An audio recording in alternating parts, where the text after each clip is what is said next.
Dieu n'est pas pour la paresse et la facilité, vous le savez. Vous pouvez prier afin que vous sachiez gérer. Mais vous n'allez pas prier pour que Dieu multiplie l'argent que vous avez dans la poche, que l'argent commence à se multiplier. C'était 100 fois, ça devait être 200. Non. Quand nous allons dans Genèse chapitre 30, Jacob est allé chez son oncle. Il s'est enrichi par le travail. Il a travaillé pendant 14 ans pour pouvoir se marier et il a travaillé pendant 6 ans pour pouvoir s'enrichir. Il n'a pas fait des jeûnes et des prières pour s'enrichir. Est-ce que quelqu'un comprend ça?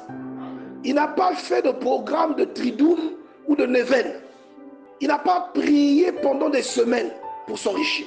Il s'est enrichi par le travail.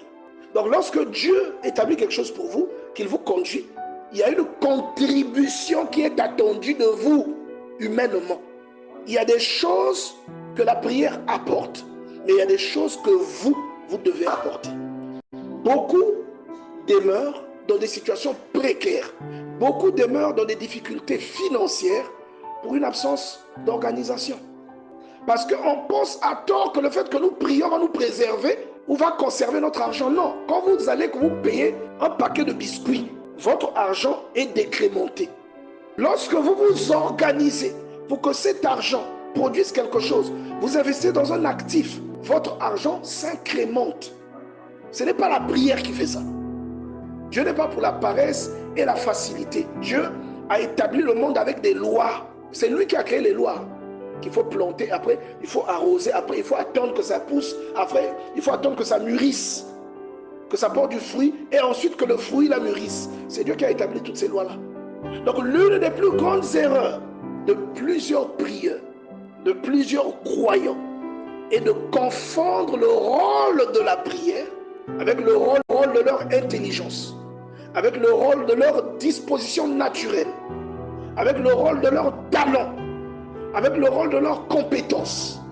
Votre compétence, c'est votre compétence. Ce n'est pas pour rien que Dieu vous la donne. Vous comprenez ça? La prière, c'est la prière. Elle est dédiée et elle est donnée comme une arme pour un certain rôle. La prière joue un rôle essentiel, mais la prière a des compléments qui passent par vos actes. Vous pouvez prier pour que Dieu sauve votre mariage, mais vous allez devoir faire des efforts pour les comportements qui ne plaisent pas à votre conjoint. La prière seule ne les réglera pas. Si vous êtes paresseux et que ça pose des problèmes à votre conjoint, même si vous priez pendant 1000 ans, le problème là ne se réglera pas. Vous comprenez ça? Si vous vous habillez mal, ça commence à mettre des fissures dans votre mariage. Même si vous allez voir le pasteur, même si c'est le pape qui vient lui parler, si vous ne corrigez pas ce problème, même si c'est le pape qui vient prier pour lui, votre problème ne sera pas résolu. Vous comprenez ça?